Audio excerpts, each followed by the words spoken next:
গল্পের শুরুতে আমরা একজন ছেলেকে দেখি যার নাম অস্কার এবং তার বয়স ১৯ বছর। সাধারণভাবে এই বয়সে ছেলেরা মেয়েদের প্রতি আগ্রহ দেখায়, কিন্তু অস্কার অন্য ছেলেদের থেকে একদম আলাদা। সে খুব পরিণত এবং ফরাসি সাহিত্য দ্বারা প্রভাবিত, বিশেষ করে ভলতেয়ার ও রুশোর চিন্তাভাবনায়। অস্কার দেখতে খুবই সুদর্শন, স্মার্ট এবং সে ফরাসি ভাষায়ও কথা বলতে পারে। অস্কার একটি বোর্ডিং স্কুলে পড়ে, যেখানে সে মেয়েদের মধ্যে খুবই জনপ্রিয়। প্রতিটি মেয়েই চায় তাকে তার প্রেমিক বানাতে, কিন্তু অস্কারের তার বয়সী মেয়েদের প্রতি কোনো আগ্রহ নেই। সে তাদের অপরিণত মনে করে। অস্কারের বোর্ডিং স্কুলে থ্যাঙ্কসগিভিং উপলক্ষে কয়েকদিনের ছুটি পড়েছে, তাই সব ছাত্রছাত্রী ট্রেনে করে বাড়ি ফিরছে। অস্কারও তার সেরা বন্ধুর সঙ্গে ট্রেনে আছে এবং তারা একে অপরের সঙ্গে কথা বলছে। এ সময় একই বোর্ডিং স্কুলের এক সুন্দরী মেয়ে অস্কারের কাছে আসে। মেয়েটি অস্কারকে পছন্দ করে এবং তার সঙ্গে ডেটে যেতে চায়, কিন্তু অস্কার বিনয়ের সঙ্গে মেয়েটিকে না বলে দেয়। এটা দেখে অস্কারের বন্ধু বলে, সে পুরো বোর্ডিং স্কুলের সবচেয়ে সুন্দর মেয়ে, সব ছেলেই তার জন্য পাগল, আর তুমি তাকে ফিরিয়ে দিলে। অস্কার তার বন্ধুকে জানায় যে সে এমন নারীদের পছন্দ করে যারা বড়, পরিণত এবং বুদ্ধিমতী। সে বলে সে একজন মহিলাকে ভালোবাসে এবং থ্যাঙ্কসগিভিংয়ের সময় তার মন জয় করার পরিকল্পনা করেছে। এরপর অস্কার ট্রেন থেকে নামে, তার বন্ধুর সঙ্গে ট্যাক্সিতে ওঠে এবং তারা দুজনেই নিজ নিজ বাড়িতে যায়।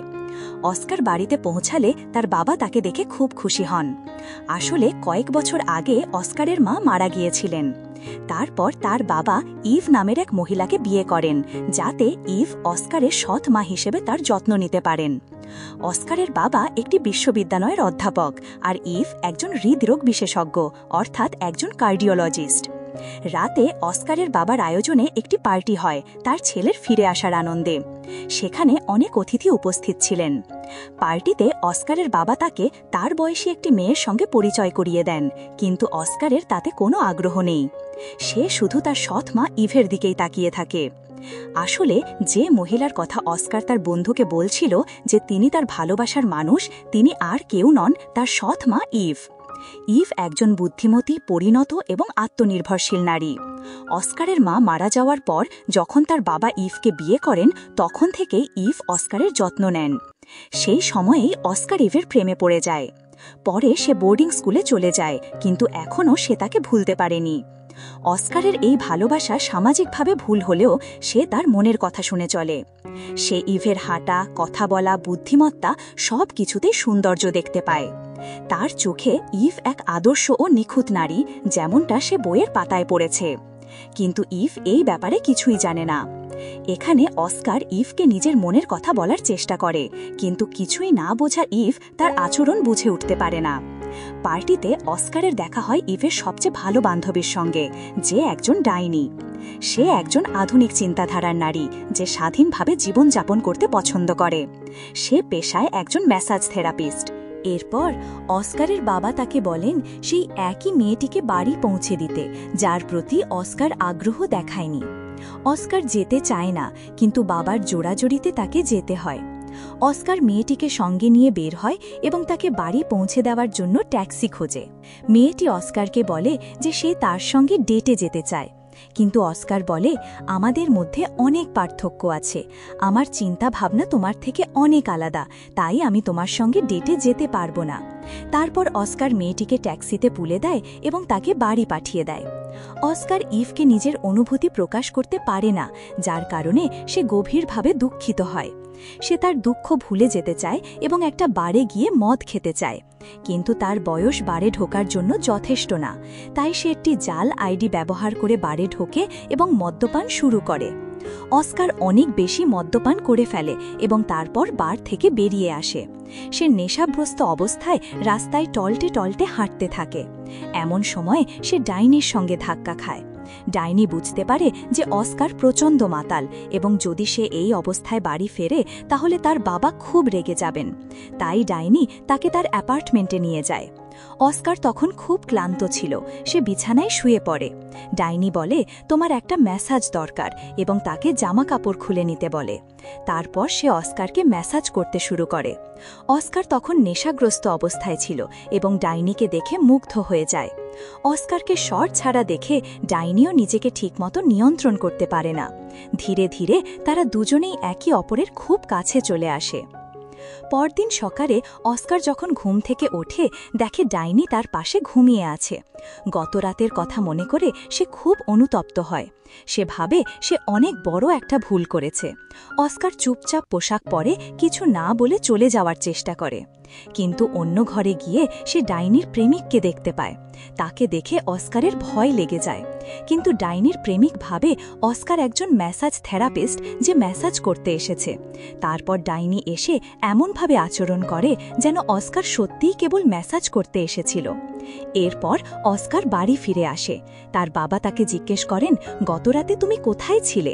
অস্কার মিথ্যে বলে যে সে বোর্ডিং স্কুলের এক মেয়ের সঙ্গে ছিল। সে জানতে পারে ইভ ইতিমধ্যেই কাজে চলে গেছেন। অস্কার এখন আর ইভের প্রতি তার ভালোবাসা লুকিয়ে রাখতে পারছে না। সে একটা সুযোগ খুঁজছে যাতে ইভকে একা পেয়ে তার মনের কথা বলতে পারে। অস্কার ইভকে দুপুরের খাবারে নিয়ে যাবার পরিকল্পনা করে, যাতে সে একা ইভের সঙ্গে কথা বলতে পারে। সে ইভের জন্য দুপুরের খাবার প্যাক করতে শুরু করে। এই দেখে তার বাবা খুশি হয়ে ওঠেন। অস্কারের বাবা একজন সরল মনের মানুষ। তিনি বুঝতেই পারেন না যে তার ছেলের মনের ভেতরে কি চলছে। অস্কার দুপুরের খাবার নিয়ে ইভের কর্মস্থলে তার ক্লিনিকে যায়। ইভ তাকে দেখে খুব খুশি হন এবং ভাবেন, আমার ছেলে কত ভালো। ইভ একজন পরিশ্রমী ডাক্তার। অস্কার তার সঙ্গে হৃদয় নিয়ে কিছু প্রশ্ন করতে থাকে। সে জিজ্ঞাসা করে, হৃদয় কেন ভালোবাসার প্রতীক? তারা এভাবে একে অপরের সঙ্গে কথোপকথনে ব্যস্ত থাকে। এই সময়ে ইভ একটি ফোন কল পান ডাইনির কাছ থেকে। কথা শেষ হলে ইভ অস্কারকে জানান যে আজ রাতে তারা তিনজন, অস্কার, তার বাবা ও ইভ, একসঙ্গে রাতের খাবার খেতে বাইরে যাবে এবং ডাইনিও তাদের সঙ্গে যাবে। এই কথা শুনে অস্কার চিন্তায় পড়ে যায়। সে ভয় পায় ডাইনি হয়তো ইভকে বলে দেবে যে তারা একসঙ্গে রাত কাটিয়েছিল। তাই অস্কার ডাইনির অ্যাপার্টমেন্টে যায় তার সঙ্গে কথা বলতে। কিন্তু ডাইনি সেখানে নেই। তার প্রেমিক অস্কারকে জানায় যে ডাইনি তার বন্ধুদের সঙ্গে এক রেস্তোরাঁয় গিয়েছে। এই কথা শুনে অস্কার সেই রেস্তোরাঁয় পৌঁছায়। সে দেখে ডাইনি তার বন্ধুদের সঙ্গে বসে কফি খাচ্ছে। অস্কার ডাইনির সঙ্গে একা কথা বলার চেষ্টা করে, কিন্তু তার বন্ধুরা বলে, তুমি বসো, আমাদের সঙ্গে কথা বলো। ডাইনির সব বন্ধু অস্কারের সঙ্গে কথা বলে মুগ্ধ হয়ে যায় এবং তার সঙ্গে ফ্লার্ট করতে শুরু করে। কিছুক্ষণ পর ডাইনির সব বন্ধু চলে যায়। তখন অস্কার ডাইনিকে অনুরোধ করে, আমাদের মধ্যে যা ঘটেছে সেটা ভুলে যাও, কাউকে বলো না, বিশেষ করে ইভকে কিছুই বলো না। চিন্তা করো না, এই কথা কেউ জানবে না। ডাইনি চায় অস্কারের সঙ্গে সম্পর্ক রাখতেও, কারণ সে বুঝতে শুরু করেছে যে অস্কারের মধ্যে এমন কিছু গভীরতা আছে যা সে আগের কোনো সম্পর্কে দেখেনি। সে অনুভব করে অস্কারের সঙ্গে তার মানসিক এক ধরনের সংযোগ তৈরি হচ্ছে। সে চায় অস্কার তার সঙ্গে আরও বেশি সময় কাটাক, কিন্তু অস্কার সব কিছু অস্বীকার করে এবং সেখান থেকে চলে যায়। এখন অস্কার এক গভীর মানসিক বিভ্রান্তিতে পড়ে গেছে। সে ডায়ানকে দূরে সরিয়ে দিতে চায় আর ইভকে তার মনের কথা খুলে বলতে চায়। অস্কার তার সবচেয়ে ভালো বন্ধুর বাড়িতে যায় এবং সব সত্যি কথা জানায়। সে যে মেয়েটিকে ভালোবাসে সে ইভ। বন্ধু এই কথা শুনে একদম অবাক হয়ে যায়। অস্কার আরও জানায়, মাতাল অবস্থায় সে ডায়ানের সঙ্গে শুয়েছিল, কিন্তু এখন সে ডায়ানকে ছেড়ে দিতে চায়। এই কথা শুনে বন্ধুটি তাকে বোঝাতে চায়, তুই ভুল করছিস, ইভকে ভুলে যাওয়াই ভালো। কিন্তু অস্কার কিছুতেই তার বন্ধুর কথা শুনতে চায় না। সে ইভকে শুধু একজন মা হিসেবে না দেখে একজন পরিপূর্ণ নারী হিসেবে দেখে, যার সঙ্গে সে সারা জীবন থাকতে চায়। সেই রাতে অস্কার নিজেকে প্রস্তুত করে ডায়ান আর তার পরিবারকে নিয়ে এক হোটেলে ডিনারে যায়। টেবিলে বসে সবাই একসাথে পানীয় খায়, কিন্তু ডায়ান মাত্রাতিরিক্ত মদ্যপান শুরু করে আর ফরাসি ভাষায় অস্কারের সঙ্গে ফ্লার্ট করতে থাকে। ইভ এবং তার স্বামী ফরাসি জানে না, তাই তারা কিছুই বুঝতে পারে না। অস্কার ডায়ানকে বারবার থামাতে চেষ্টা করে, না এমন কথা বলো, না অতিরিক্ত মদ খাও, কিন্তু ডায়ান কিছুতেই থামে না। অস্কারের মনে ভয় ঢুকে যায়, ডায়ান যদি সব বলে ফেলে যে তারা একসঙ্গে রাত কাটিয়েছে, তাই সে ডায়ানকে চুপ করাতে চায়। অস্কারের বাবা আর ইভ তার আচরণে অস্বাভাবিক কিছু টের পায়। এক সময় ডায়ান ওয়াশরুমে যায় আর অস্কার তার পেছন পেছন যায়। ওখানে গিয়ে সে বলে, তুমি যা করছো সেটা ঠিক না, থেমে যাও। কিন্তু ডায়ান উল্টো ওকে জোর করতে শুরু করে। ঠিক তখনই অস্কারের বাবা তাদের দুজনকে একসঙ্গে দেখে ফেলে। যখন তারা দুজনে আবার টেবিলে ফিরে আসে, তখন বাবা জিজ্ঞাসা করেন, তোমরা কি আমাদের কাছ থেকে কিছু লুকাচ্ছ? ডায়ান সরাসরি বলে বসে, আমরা একে অপরকে ভালোবাসি। এই কথা শুনে অস্কারের বাবা আর ইভ হতবাক হয়ে যায়। তারা বলে, এই সম্পর্কটা ভুল, তোমাদের মধ্যে বয়সের এত পার্থক্য, এটা একদমই ঠিক হয়নি। রাতে যখন অস্কারের বাবা কাজে ব্যস্ত ছিল, তখন ইভ ওর কাছে আসে, একটু সময় চায়, তার কাছে থাকতে চায়। কিন্তু সে বলে, এখন আমি ব্যস্ত, কাজ করতে হবে। তাই ইভ চুপচাপ সেখান থেকে সরে যায়। এই পুরো দৃশ্যটা অস্কার গোপনে দেখে ফেলে। পরদিন ইভ আর ডায়ান একসঙ্গে দেখা করে। ইভ ডায়ানকে বোঝায়, তোমার অস্কারের সঙ্গে এমন সম্পর্ক থাকা ঠিক না, তোমাদের মধ্যে বয়সের এত পার্থক্য, সবই ভুল পথে গেছে। কিন্তু ডায়ান উত্তর দেয়, অস্কার একজন দারুণ ছেলে, ওর ব্যবহার, কথা বলার ভঙ্গি সবকিছু আমার খুব ভালো লেগেছে। ডায়ান আরও যোগ করে, আমার জায়গায় যদি অন্য কোনো মেয়ে থাকত, সেও ঠিক একই কাজ করত, আর হয়তো তুমিও তাই করতে। এরপর ইভ আর অস্কার একসাথে টেনিস খেলে। কিন্তু খেলার সময় হঠাৎ বলটা অস্কারের মাথায় লাগে। তখন তারা দুজনেই বাড়ি ফিরে আসে। বাড়িতে এসে ইভ অস্কারকে বসিয়ে জিজ্ঞেস করে, তুমি কেন ডাইনির সঙ্গে সম্পর্ক রাখছ? এটা একদম ভুল। অস্কার জবাবে বলে, আমি শুধু একবার তার সঙ্গে ঘনিষ্ঠ হয়েছিলাম, আমাদের মধ্যে আর কিছুই ছিল না। সে আরও ব্যাখ্যা করে, সেদিন আমি মাতাল ছিলাম আর ডায়ান তোমার স্কার্ফ পরেছিল। সেই স্কার্ফটা আমাকে তোমার কথা মনে করিয়ে দেয়, সেই কারণেই আমি তার সঙ্গে বিছানায় গিয়েছিলাম। তারপর অস্কার বলে, আমি তোমাকে ভালোবাসি ইভ। এই কথা শুনে ইভ স্তব্ধ হয়ে যায়।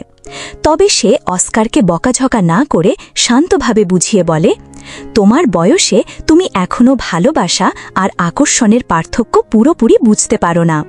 তুমি যেটাকে ভালোবাসা ভাবছ, সেটা আসলে এক ধরনের সাময়িক মোহ। তোমার এখনও অনেক কিছু শেখার বাকি, জীবনে অনেক অভিজ্ঞতা নিতে হবে, তারপর তুমি বুঝতে পারবে কি সত্যিকারের ভালোবাসা।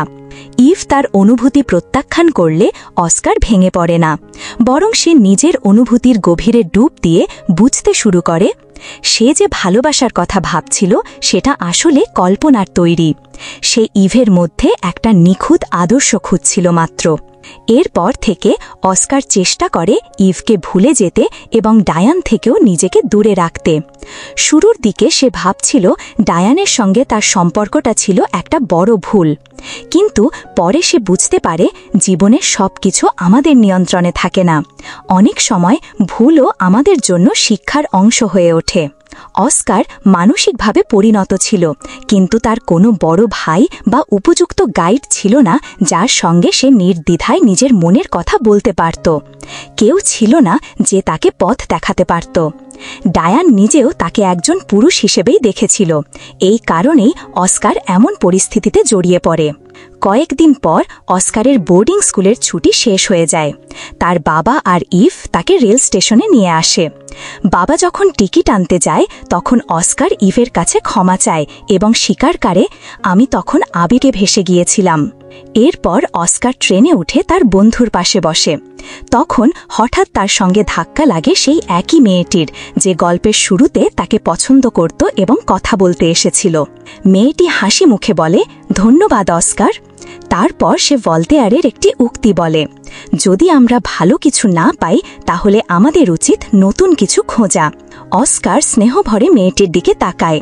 এখন সে তার সমবয়সীদের সঙ্গে সহজভাবে যোগাযোগ করতে শিখে গেছে। তার বন্ধু তাকে ইভ সম্পর্কে জিজ্ঞেস করে। অস্কার বলে, ইভের প্রতি আমার যে অনুভূতি ছিল সেটা আমি যতটা গুরুত্বপূর্ণ ভাবতাম আসলে ততটা গুরুত্বপূর্ণ ছিল না। ব্রায়ান ট্রেন থেকে নেমে যাওয়ার সময় অস্কার মৃদু হেসে ওঠে। আর এখানেই সিনেমাটি শেষ হয়ে যায়।